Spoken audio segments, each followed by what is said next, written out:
We should be recording for Peter, I hope. Um, what you guys just did in terms of review was looking through, again, what have we done so far? We've looked at just how the Constitution lays out the function of the executive branch. You know, what specific powers, what specific constraints are set up within the Constitution.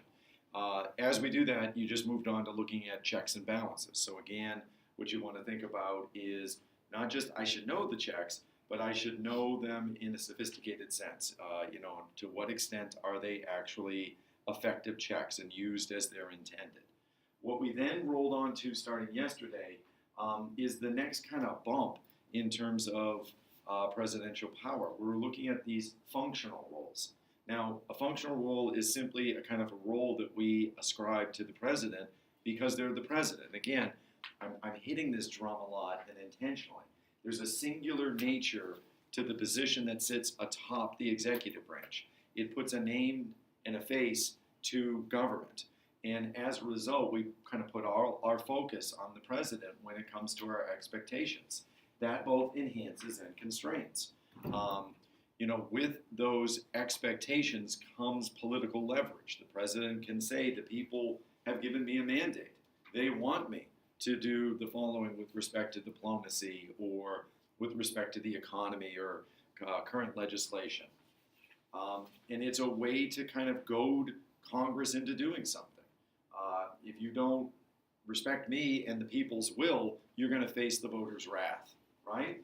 But on the other hand, too, it can constrain because sometimes the number of expectations we have are unrealistic. They're unrealistic because of the range of them to start with, the kind of the volume of them. But, the idea that the president can actually fix the economy or fix a foreign policy crisis.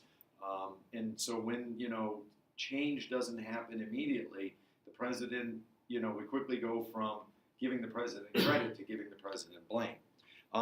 Again, here on a simple level, you'd want to be able to list. So, we've been through chief executive, and you'd want to be able to define it, but you'd also want to be able to talk about the tools that the president has to make them able to meet that role. And then you want to talk about the barriers that exist that prohibit the president from being able to carry out that role. Okay? And that's going to be a warm-up on Mondays, and you may see it in other forms. Commander-in-Chief, again, same thing.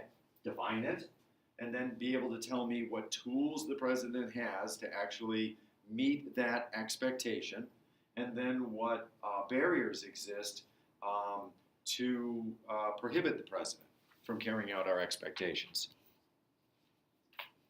Where we left off was with Chief of State, and this one's a little different in that the tools are kind of the office, the position themselves. I mentioned the theme music. I hope you all went home and spent a lot of time thinking of your own theme music. But, the fact that they walk in and there is pomp and circumstance, there is music, there is a backdrop, there's a lectern. There are powerful symbols, whether it's the White House or Air Force One or whatever it may be. But some of the tools is the president themselves and careful selections of kind of photo opportunities. Sometimes they're sincere, sometimes they're orchestrated. A photo opportunity might just be the president normally interacting and he's surrounded by photographers all the time, both on staff and through the press, and they capture a candid moment. Sometimes it's carefully kind of scripted. So you can look at it cynically or not, I suppose. But those moments where the president uses the power of the kind of the office and the power of association. I am a president, but I'm a family man. I'm a president, but I love dogs. I'm a president and I love baseball just like you. Those are powerful and they can work, but man, can they backfire. And so as much fun as we had looking at silly pictures yesterday, I hope you got kind of the gravity of it, how a single picture, here's the cliche, is worth 1,000 words. In a moment, looking at one of these pictures, you can forget animosity that you have towards a particular president, or your illusion of them can be completely shattered. They can look like a buffoon. So, some of it was fun yesterday, but I do think that there's significance to this role as chief of state. Image and psychology matter. All right. So what we're on next is the president's role as chief legislator. Um, Wait a minute, they're chief executive, right? But again, singular nature of the individual who sits atop the executive branch leads the public to think, hey, we need some laws with respect to whatever it might be, and the president should do something. It's kind of a funny expectation to put with the president, but the president does have some tools to meet that, like we said.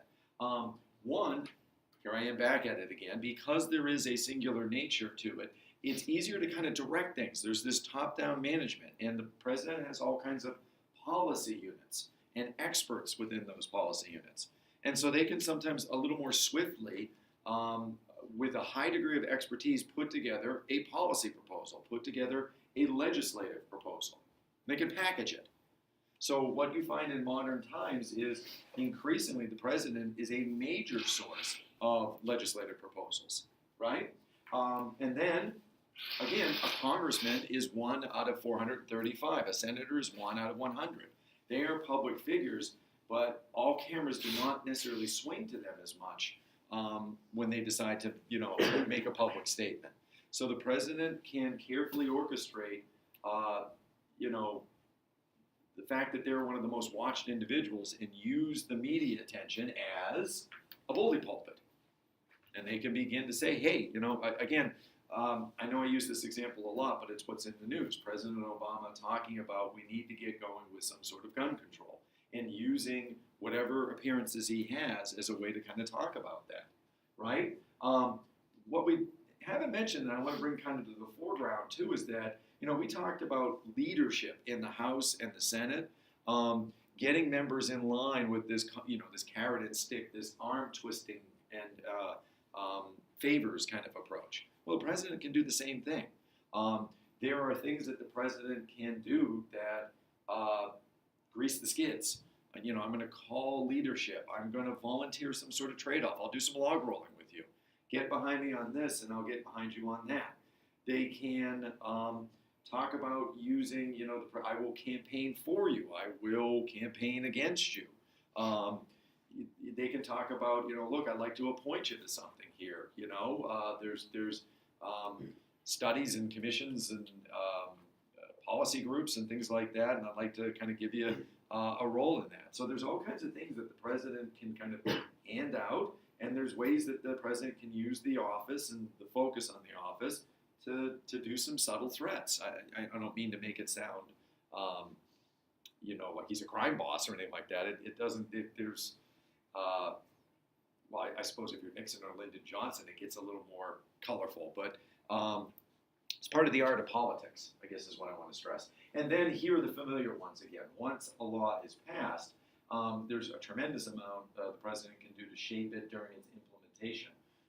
Signing statements, the executive orders, controlling the bureaucracy as much as anybody can control the bureaucracy through directives and through kind of budgetary proposals, right? So, all right, that's a lot of tools to get, legislation kind of, passed and implemented.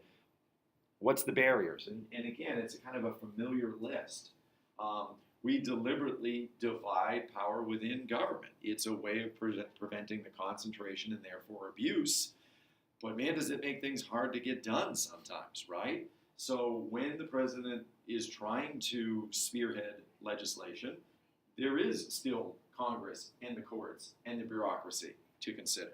And within Congress and the executive branch, and courts have some ideology of their own, you've got to kind of factor in party. So it's hard enough to kind of get a different branch to kind of act in concert with you. What happens when the other branch is of another party, or there is just simply partisanship that makes it difficult? Just as a kind of an aside, it's an interesting kind of phenomenon that you would expect that when a president is of one party and Congress is of the same, it makes things easier. But what you find sometimes is the different branches still kind of inhibit any ability to do some sweeping changes. And what you find sometimes is some of the more profound changes happen when the president is of one party and Congress is of the other. Because what it signals to both of them is you need each other to govern. And compromise is going to have to be the rule of the thumb. So it's Obamacare happened when there was Democratic kind of control. So I don't want you to think of it as like, I guess what I want you to think about it is, yes, I think intuitively if the Congress and the White House is of the same party, it's easier.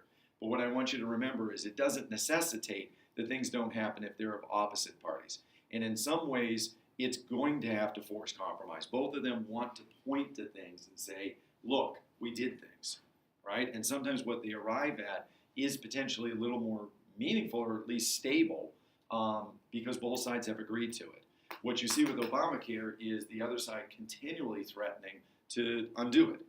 So I guess that's the subtlety I want you to pick up. With legislation, there's budgetary constraints. And as always, you've got to bring in the whole other level of, kind of outside governmental factors, the interest groups, the constituencies that are out there. So, as we talk gun control, what are the other, interest groups out there? The NRA and on the opposite end, citizens that are wanting, more sensible gun control policies, right? Regardless of whether the president gets things done or not, credit or blame is going to go to them. So that works again in two ways. Sometimes legislation gets passed, and over time it's looked at favorably, and credit is given to a president. So I always like to kind of cite Nixon and the EPA. It seems counterintuitive, right? He's talking about new federalism, returning power to the states, giving states kind of, more autonomy. He's not, you wouldn't expect to kind of associate a new kind of program in terms of governmental oversight to him, especially one with regards to maybe regulating the environment. But Nixon essentially knew that was the direction of Congress was heading, and he kind of got ahead of it. So, in other words, what he was able to do is say, okay, there are going to be federal minimum standards, but we want states to kind of implement. That's my version of new federalism. Worked out pretty well, and he gets the credit. If there wasn't a Congress of a different party with this as their agenda, you wouldn't have seen him push this. That's, again, what I meant by sometimes it works out almost better when they're of opposite parties. He wouldn't have got into this. He probably would have been continuing more things like the general revenue sharing and his family assistance plan, right? Clinton, similar kind of example, where there was welfare reform under Clinton. And again, I don't think he would have necessarily, he was looking at, AmeriCorps and universal health care.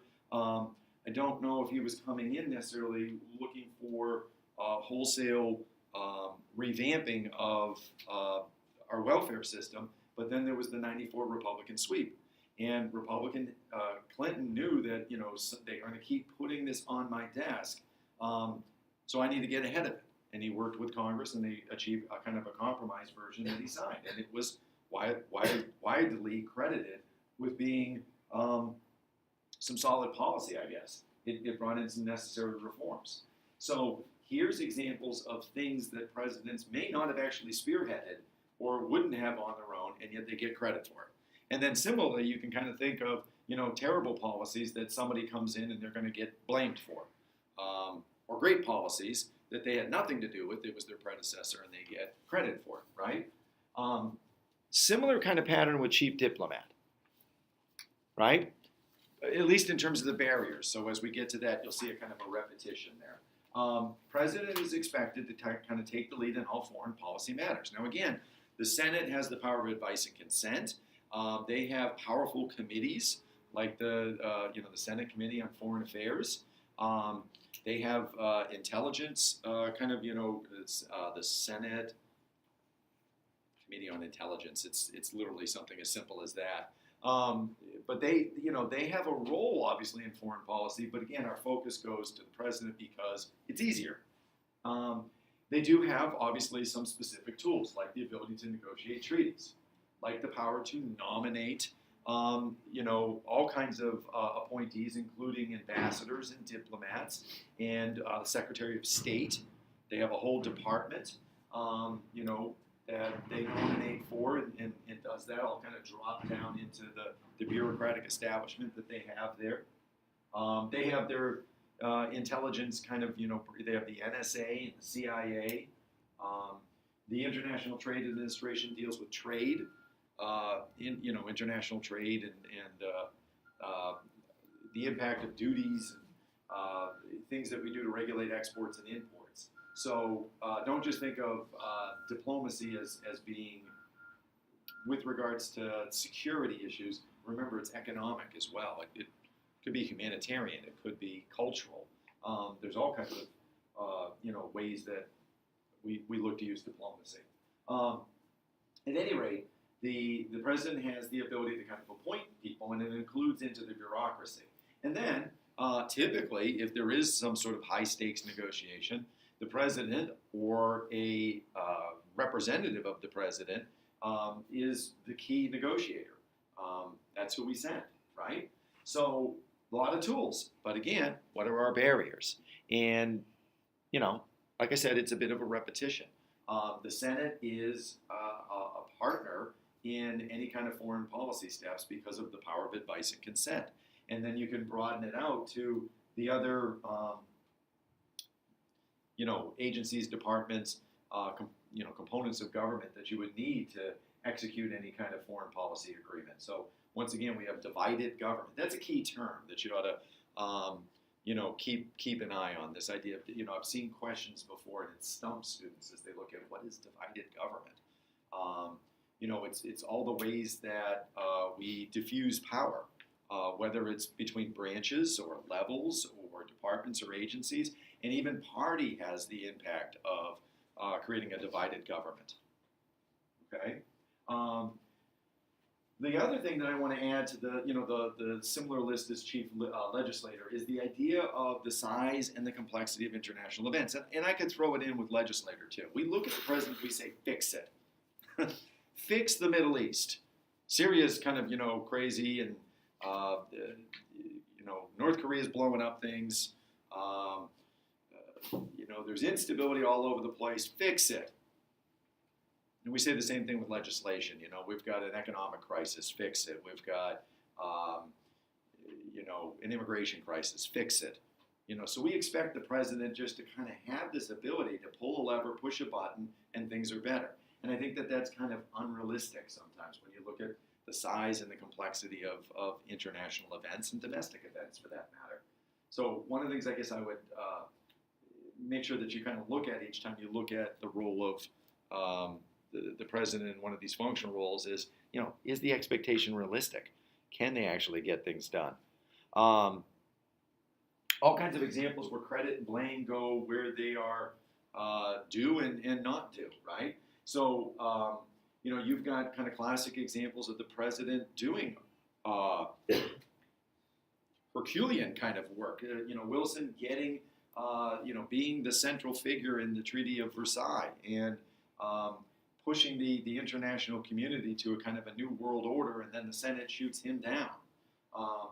You've got Johnson coming in, who had a tremendous kind of track record up to this point, I guess, in terms of like success, and especially with respect to civil rights. And yet his presidency is tarnished by Vietnam. His zeal for the job is tarnished by Vietnam. In many ways it psychologically breaks him, but that was a war he inherited from Kennedy. You could say that there's historic forces, pushing him towards that. But, under Kennedy, it started with advisors, and it just continued to increase under him. With Carter, I had mentioned, I think I had mentioned with you guys, the hostage crisis, that there were embassy workers in Tehran, in Iran, that there was the Shah of Iran. We used to support him, and then fundamentalists under an Ayatollah, the Ayatollah Khomeini, came into power, and our previous support of the Shah and that kind of dictatorship made us a target. And as they, as the Ayatollah and the fundamentalists took over the country, hostages were taken. And this was a gripping story because they were held for, I got to remember the number of days, it was hundreds of days. And every day it was a reminder of the ineffectiveness of Carter. Again, one-term president for a number of reasons. This was one of them. There was a failed rescue attempt. He did try to do bold things, but helicopters in the desert sucked in sand into the intake, and it was a failed mission. Again, blame goes to Carter. Reagan, on his first day as he comes in, is already kind of won in the landslide, but his popularity soars because as he comes in, the Iranians release the hostages. Now, it may have simply been because here comes a new administration and we're dealing with somebody new and we want to use this as a chance to reboot relations, or maybe they had concerns about Reagan taking a more robust approach, or a number of things. Who knows, what actually motivated them to release them in terms of that timing. But Carter is seen as this kind of failed president. All this credit goes to Reagan, but all he did was get inaugurated on some level. Okay, so again, you can continually look at foreign policy issues like in comes Barack Obama, and he inherited Iraq and Afghanistan. Had made pledges to kind of get us out of there. And on some level, we're still kind of limping towards that. To walk away, I suppose, at this point, have things devolve back into sectarian violence means the 10 to 15 years that we put into it mean, nothing. So it's hard to walk away necessarily. And regardless, it's interesting. What kind of credit and blame does Obama get for those events in Iraq and Afghanistan and now in Syria? What kind of credit and blame do his predecessors get? What kind of credit and blame will his successors get? It's a funny continuum where, one event under one presidency is going to bleed into the next one. And I think sometimes people just decide that I don't like this president, so I'm going to hang this thing around their neck, or I do like this president, and I'm going to give them false credit. Right? One place where where you really see things bleeding from one presidency to the next is the economy, because of the time it takes for economic trends to play out. So what do we expect from the president? Well, my gosh, at a minimum, we expect presidents to stave off economic crises. At a minimum, keep us from a recession. Keep us from a depression. Keep us from financial meltdown and collapse. But that's at a minimum, right? Ideally what we want is a constantly expanding economy. How many of you want, fully expect and want to do better than your parents? Anybody want to do worse? Anybody kind of have ambitions not to own a home?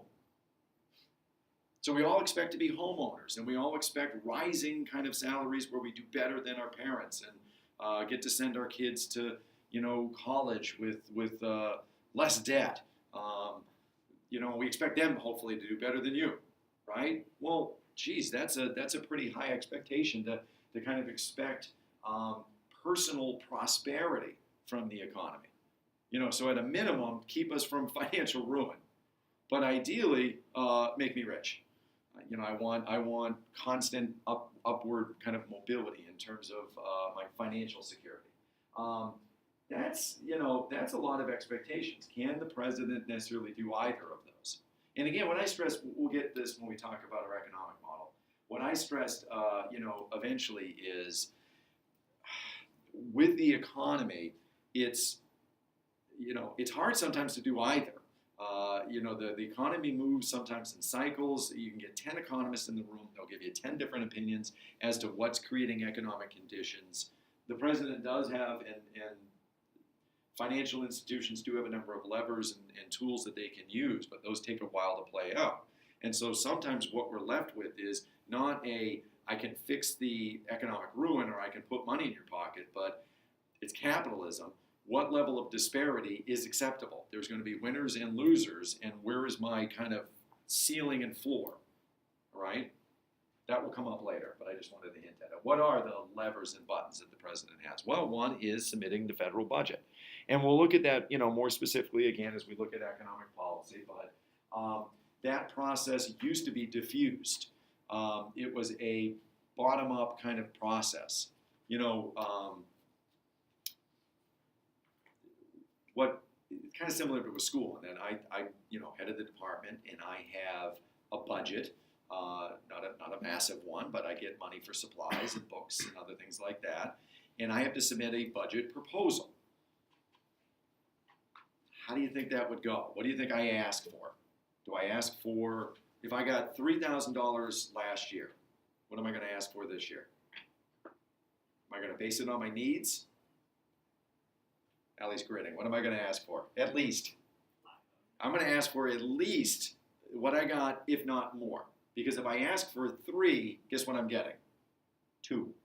I ask for 5, I might get the 3 again or something in between. Why do I want that money? Well, it's a way to kind of keep my department intact on some levels. The money is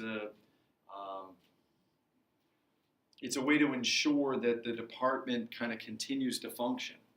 Even if I don't need the money, right? Well, think about that on the governmental level, because I'm talking about books and supplies and things like that, and money as a signal that my department is a real thing and has real needs, and remind people not to cut my department. Because look, I have money and I'm spending money, I must have use.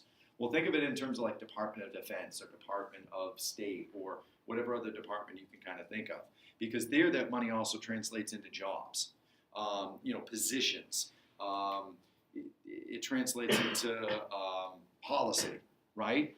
So the rule kind of within a bureaucracy is grow or die. If I'm not showing kind of growth and need through growth, a need to kind of exist through growth, then I might get cut and I might become obsolete. So the trend within the bureaucracy is to want to grow and expand. Well, if you have a budgetary model where it's bottom up, they're all going to ask for the sky, and then eventually, Congress had to kind of like put all those independent budgetary requests together, and we had bloated budgets. Here, it's more of a top-down. Now, it still kind of starts with budgetary proposals, but the president kind of sets priorities, here's what your constraints are. When you can give me a proposal, Department of Defense, Department of the Interior, whatever, Department of Transportation, you can give me a proposal, but I have some constraints about the proposal, and then we're going to revise it anyways, because we're going to take all those independent proposals and put them together, and they still have to go through the Senate, all right? Legislation is a way to think about controlling the budget or controlling the economy. Stimulus bills, for example. Consumer consumption has gone way down. We're in this economic cycle of unemployment. People are concerned about, not having work or losing work, and they're sitting on their money. And as a result, the value of goods is dropping because no one's buying anything. Well, I'm going to be introducing a stimulus bill where the federal government makes up for a lack of consumer consumption. We're going to get the economy going, right? So you can use legislation as a way to stimulate the economy. Again, lots of bureaucracy to kind of use. Department of Commerce looks at trade, how to kind of stimulate trade. Labor looks at it from the labor standpoint, the worker standpoint. You've got agriculture, you've got treasury. Because remember, there's both our fiscal policy, or kind of, policy regarding how we spend money. Treasury would look at monetary policy, how we regulate the money supply. And we'll get into it on a more sophisticated level, but eventually we'll talk about the Fed. And there's everything from controlling interest rates to government bonds to the government actually buying up its own securities as a way of kind of manipulating the money supply. Setting reserve limits is another one. This one I want to stand out too, because again, we talked about like the bully pulpit when it comes to legislation. We talked about the president being a central figure when negotiations with foreign countries are going on. It seems kind of, I don't know, seems a little bizarre, I suppose, to kind of think about the president using their the media side that kind of follows the president as a way to manage the economy. I'm going to use speeches to try to manage the economy. Seems almost laughable, I suppose. But I want you to think about what causes the economy to go nuts. The economy is largely psychologically driven, isn't it? It has a lot to do with your confidence in the economy. You will borrow money if you feel like it's going to be okay and you'll be able to pay it back. You will spend more if you feel like it's going to be okay and you'll be able to pay your bills. So consumer confidence matters. You know, I'll use a couple of examples like, you know, where the stock market goes crazy. One would be where the head of the Fed, her name is Janet Yellen, hiccups. She you know, and I say hiccups, I mean literally they watch her like this. And if she sneezes, they're, oh my gosh, something's happening, right? She'll hint that, hey, we're about to raise interest rates. And the market will go crazy. China right now is experiencing, it's the second largest economy, and it's experiencing growing pains in that its growth is, especially in the industrial sector, is slowing. And so its stock market is kind of going crazy, in part because the government walks in, occasionally they have these, they call them circuit breakers, where literally it says stop selling stocks, and it shuts down the market. And so people kind of panic and sell before the circuit breaker kicks in. There's been points where the Chinese government rolls in and has arrested people for writing negative reports on the Chinese economy. So we're like freaking out over the Chinese economy. Something happens to their stock market, our stock market goes wild. But again, it has to do with perception. So the president standing up in one of these forums and saying, it's going to be great. We built jobs. We added jobs to the the economy.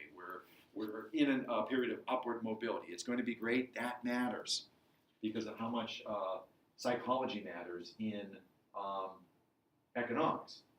All right? Barriers. Well, the biggest barrier is the economy and the fact that it's a bit of a voodoo science sometimes. Again, 10 different economists in the room, 10 different opinions as to what's going to be effective. And again, a lot of them would tell you it's simply cyclical. Whatever lever you're going to pull, it's going to take a heck of a long time, months, if not years, if not longer, for that benefit or consequence to play out. Some economists would tell you that the economy is fully immune to any ability to manipulate, that it simply is, like I said, cyclical, that you'll have one pendulum swing and then there'll be the readjustment, and the pendulum will go too far the other way and there'll be a readjustment. So either the economy is responsive or is not. If it is, the president still has to go through all the other departments, agencies, the typical government bureaucracy to kind of figure out how to get things done. And in the end, whether or not what they did, if what they did works, it might not play out until the next administration. And then that next administration gets credit or blame. So a great example is, Hoover. Hoover, again, man, did he get maligned, right? And he didn't do a lot. He kind of felt like the economy was something you didn't regulate. So yeah, you could give him blame, but he didn't create the Depression. He kind of inherited it, and then he did nothing. And we named Hoovervilles after him. Roosevelt comes in and throws everything, including the kitchen sink, at the Great Depression. Eventually is seen as our savior, but ultimately a lot of economists feel what got us out of the Great Depression. This is a kind of a weird, war. World War II got us out of it because that, wars drive an economy sometimes, and that brought up our level of production. Carter, comes in and there's a recession and he gets blamed with that. Again, there's a lot of other factors. George Herbert Walker Bush, similarly, is a one-term president because of economic conditions, with some other factors. And then, Reagan gets all of this kind of credit, But remember, he had one of the biggest military kind of buildups. We have incredible kind of deficit spending. It kind of hamstrings his successor, George Herbert Walker Bush. But Clinton comes in, and there's this period of prosperity. And the question is, did he create it or did he get credit for it? Right? Remind me, we've got, I think, just 2 more Chiefs. Yeah, we got 2 more Chiefs, and we'll probably just still do our warm-up and come back to the 2 more Chiefs. So be prepared to kind of talk about them. Please come to Diane. Say goodbye to Peter.